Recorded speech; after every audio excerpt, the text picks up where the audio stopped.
Please সাথী, আমার কথাটা শোনো। আর কি শুনবো? আর কি শুনবো?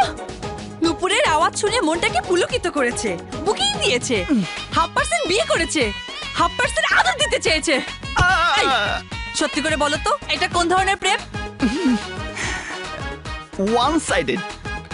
ফিগারটা দেখতে খারাপ না, আচ্ছা, বাট ভালোবাসার ব্যাপারে ওর ব্রেনটা খুবই উইক।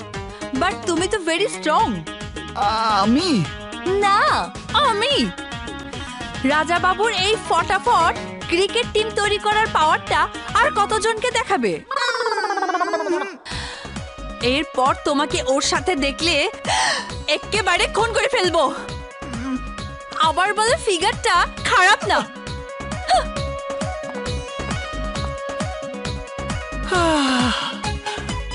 মোর জ্বালা, এখন আমি কি করি? সুইটি বলে চান্সটা কাজে লাগাতে, আর সাথী বলে খুন করে ফেলবে। ওই এক রাজা বাবুর জীবন কেড়ে নেওয়ার জন্যে এতগুলো হাতিয়ারের কি প্রয়োজন আছে? ড্যাড, শত্রুকে দুর্বল ভাবাটা হবে বোকামি। কারণ রায়হান বাবুর ওয়াদা অনুযায়ী যে সন্তান এসেছে তার এক ফোঁটা রক্ত আমাদের এই ধারালো হাতিয়ারের চাইতে অনেক বেশি শক্তিশালী হতে পারে। চুপ করো ভাইজান, তোমার বদলে এই কথা যদি অন্য কেউ বলতো তাহলে আমি ওর জিভ কেটে কুত্তা দিয়ে খাওয়াতাম।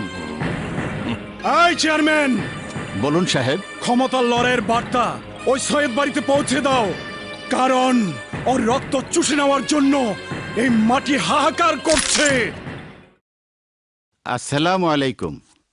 ওয়ালাইকুম আসসালাম। আগামী পরশু পহেলা বৈশাখ, তাই নেতৃত্বের লড়াইয়ের সম্মতি আগামীকালের মধ্যেই জানানোর নিয়ম, কিন্তু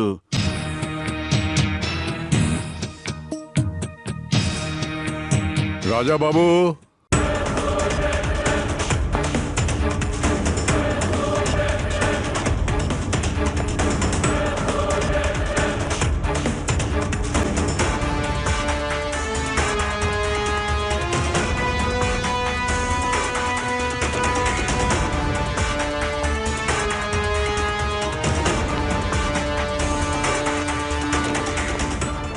চেয়ারম্যানকে বলো তুমি নিজে গিয়ে নেতৃত্বের লড়াইয়ের সম্মতি সওদাগরদের জানিয়ে আসবে। চেয়ারম্যান সাহেব, আমি নিজে গিয়ে লড়াইয়ের সম্মতির কথা সওদাগরদের জানিয়ে আসবো।